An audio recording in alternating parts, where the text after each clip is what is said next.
Karibu katika sehemu ya 6. Mara ya mwisho tuliishia hapa wakati Mzee Kombo na Bichausiku wanaingia ghafla katika gesti aliyokuwepo Baraka na Saladini. Je, unajua nini kilitokea? Hakuna kunizuia, mimi ndo Saladini na nitawarudia. Ipo siku tutakunasa tu. Mtukufu mkuu Nkunda, nimekuja kiongozi wangu. Safi sana Saladini.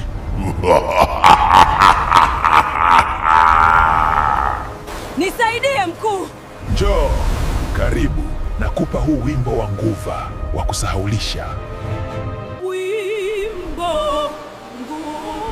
Sasa kabla sijaanza sehemu ya 6, hebu kwanza like, alafu ni follow au subscribe.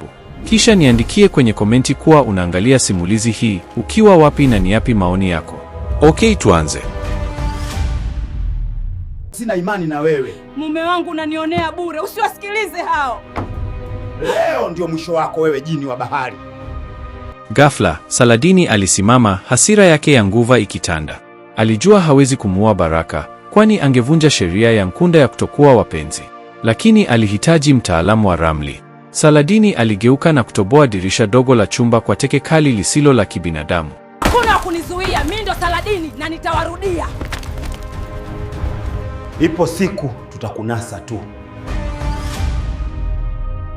Aliruka nje, akimwacha Baraka akiwa amesimama akitetemeka kwa mshtuko. Saladini alitembea kwa kasi ya ajabu. Aliwapita Mzee Kombo na Bichausiku bila wao kujua nani ni nani, akielekea kwenye barabara kuu. Mzee Kombo aliingia guest house. Alimkuta Baraka amesimama, machozi yakimtoka. Mzee Kombo, nisaidie, kumbe nilimpenda shetani. Pole mwanangu. Najua ilikuwa sio akili yako. Nisaidie Mzee Kombo. Ni kweli yeye ni jini, Baraka alijibu huku akilia. Njoo Baraka, dawa inaisha. Lazima tuondoke, Mzee Kombo alisema. Inabidi tuondoke haraka kabla dawa haijaisha nguvu. Wakati Mzee Kombo akimshika mkono Baraka, simu ya Baraka ilianza kuita. Ni rafiki yake wa zamani kutoka kijijini, akitoa taarifa nyingine mbaya. Baraka, wewe uko wapi? Mama yake Kasim, ametoweka usiku wa kuamkia leo. Wanasema imeenda baharini. Baraka alijikunja kwa maumivu ya akili. Mama yake Kasim alikuwa bibi kizee mzuri, asiye na hatia. Wakati huo, Mzee Kombo na Baraka wakikimbia upande mmoja, Saladini alikuwa ametua kwenye dampo la Manzese, ambapo watu wanakusanya vyuma chakavu. Alimwona mwanaume mmoja kijana, mfanyakazi wa TANESCO aliyekuwa akifanya kazi usiku, amelewa na kuanguka kwenye giza la dampo. Saladini alikwenda kwake, akitabasamu kwa huzuni. 6. Alijinongoneza. Alimaliza kazi yake kwa kasi ya radi, na kisha akahisi kitu kikubwa tofauti. Mkataba wa wiki ya kwanza umekamilika, Saladini. Kaa tayari. Nina zawadi ya kukusaidia kumuua yule mzee.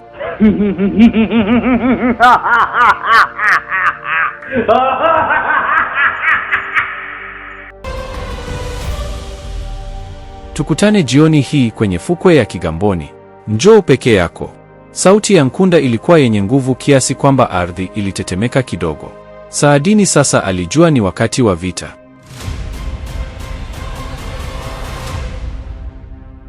Mzee Kombo na Bichausiku walimchukua Baraka na kumpeleka haraka kwenye nyumba ya Bichausiku iliyopo Magomeni. Huko walimkalisha katikati ya duara la chaki nyeupe na nyekundu, likiwa limezungukwa na mishumaa meusi. Baraka alikuwa bado anatetemeka, picha za Saladini akivunja ukuta na kuruka nje zikimrudia kichwani. Baraka, kunywa dawa hii itakusaidia. Kunywa hii, Bichausiku alimpa kombe lenye dawa chungu. Hii itafunga akili yako isisikie tena mwito wa huyo jini. Jini huyo ana nguvu ya kuvuta hisia, Baraka. Akikuita tena utamkimbilia kama mtoto anayekimbilia pipi, hata kama unajua ni sumu. Baraka alimeza dawa ile kwa shida. Mzee Kombo, kwa nini alinichagua mimi? Kwa sababu wewe una moyo safi. Mzee Kombo, kwa nini mimi? Kwa nini alinichagua mimi?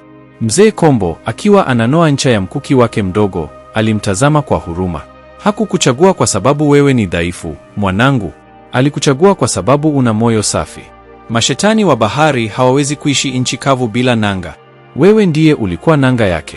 Upendo wako ulimfanya aonekane binadamu machoni pa watu. Bila wewe, yeye ni monster tu anayetembea. Baraka aliinamisha kichwa. Upendo wake ulikuwa silaha ya maangamizi. Wakati huo huo, jua lilipokuwa linazama na rangi ya damu kutanda angani, Saladini alikuwa amefika feri, akielekea Kigamboni. Hakupanda pantoni. Alijua kuwa maji yanamtambua. Alishuka pembeni mwa kivukoni, sehemu ya giza, na kutumbukiza miguu yake majini. Mara moja, miguu ilileta hisia ya nyumbani, ingawa haikubadilika kuwa mkia kwa sababu ya mkataba. Alianza kuogelea juu ya maji kwa kasi ya ajabu, akikatiza mkondo wa bahari wenye nguvu kuelekea fukwe za mbali za Kigamboni South Beach. Alipofika ufukweni, sehemu ambao hakuna hoteli wa makazi, alisimama na kuangalia bahari kuu. Mkunda, nimekuja kiongozi wangu. Mkunda, nimefika. Saladini alipaza sauti. Nafsi 6 zimefika kwako. Naomba silaha yangu. Bahari ilianza kutokota. Mawimbi makubwa yalipiga ufukweni kwa kishindo. Buu! Kutoka katikati ya povu la mawimbi, umbo jeusi la Nkunda lilitokea. Safari hii hakuwa na umbo la kibinadamu sana. Alikuwa kama wingu la moshi mweusi lenye macho mawili ya kijani na meno yaliyoenea kila mahali.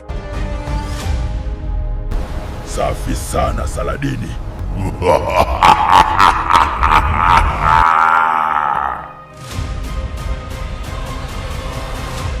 Hongera, binti yangu wa giza. Sauti ya Nkunda ilisikika ikitetemesha mchanga. Umemudu maisha ya jiji. Umejifunza kuwa ukatili ni sehemu ya ubinadamu. Mzee Kombo ananijua, Saladini alisema haraka, hofu ikimuingia. Ameungana na mchawi mwingine mjini. Wamemchukua Baraka. Nahitaji kuwateketeza wote ili niendelee kuishi. Nkunda alicheka.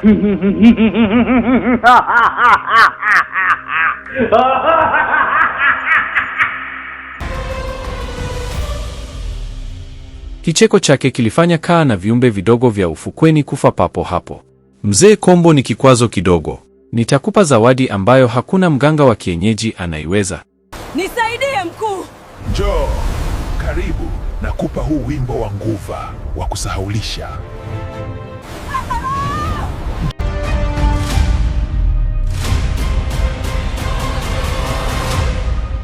Njoo karibu.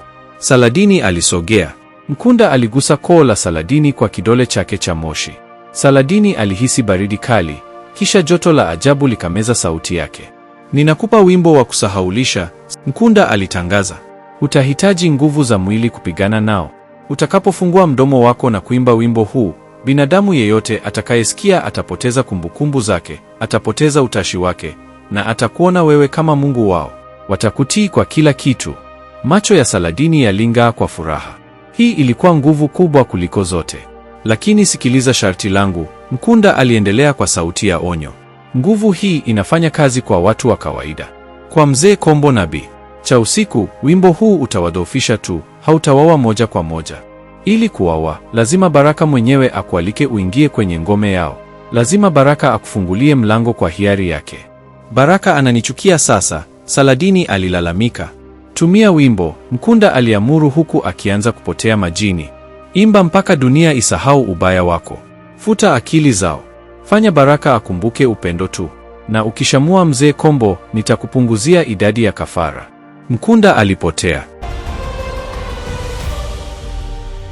Saladini alibaki ufukweni, akijihisi malkia wa dunia. Alijaribu kutoa sauti.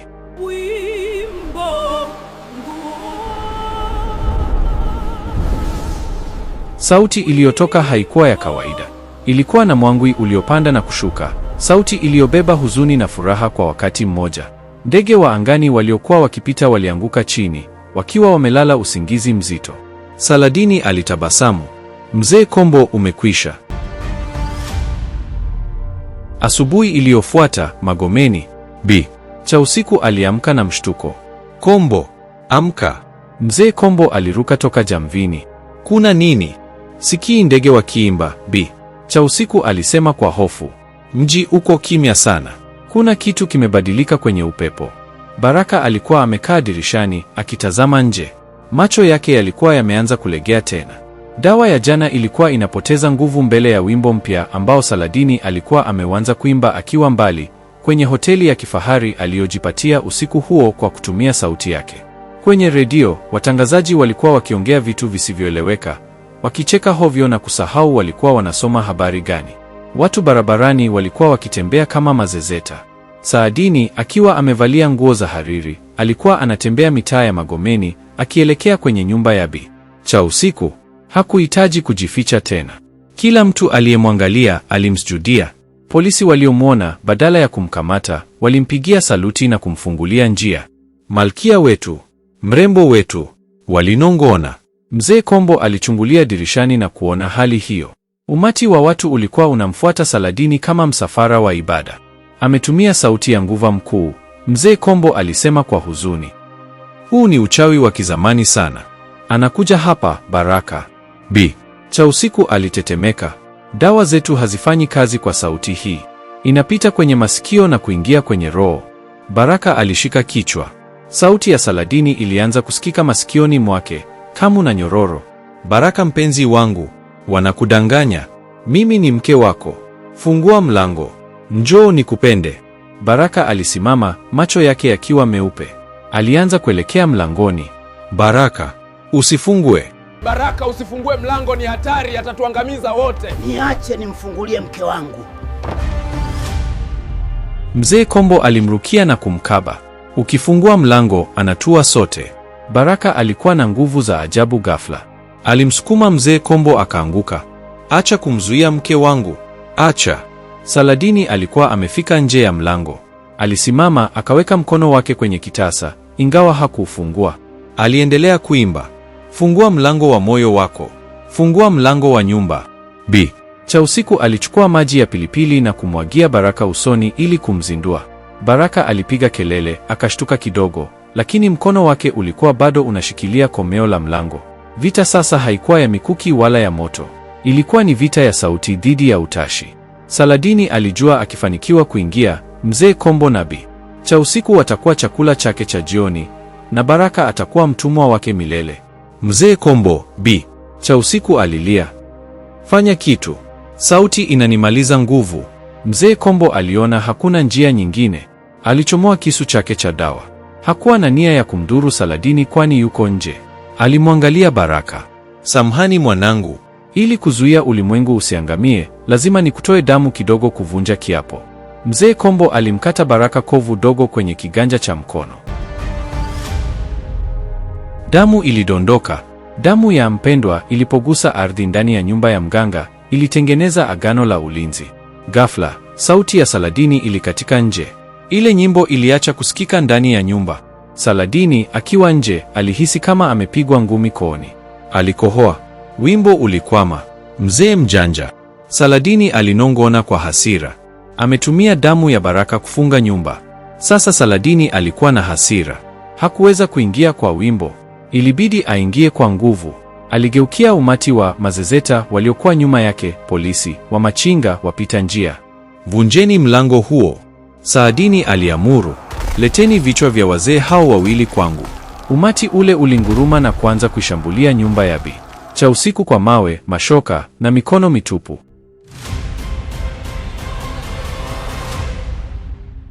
Saladini amepewa nguvu ya sauti ya kusahaulisha. Amewateka wakazi wa Magomeni. Baraka amenusurika kufungua mlango baada ya Mzee Kombo kumkata kovu la damu. Sasa, Saladini ameamuru jeshi lake la mazezeta kuvunja nyumba hiyo. Mzee Kombo, Bi Cha usiku na Baraka wamezingirwa. Ni noma sana. Je, unajua ni nini kitatokea? Tukutane katika sehemu inayofuata, sehemu ya 7, na ndio tutajua kuwa ni nini kitatokea mbeleni. Usikose sehemu inayofuata ambao ndio fainali katika mkasa huu wa kusisimua. Mtayarishaji wa simulizi hii ni King Rhino MC Seba. Tukutane tena katika sehemu inayofuata.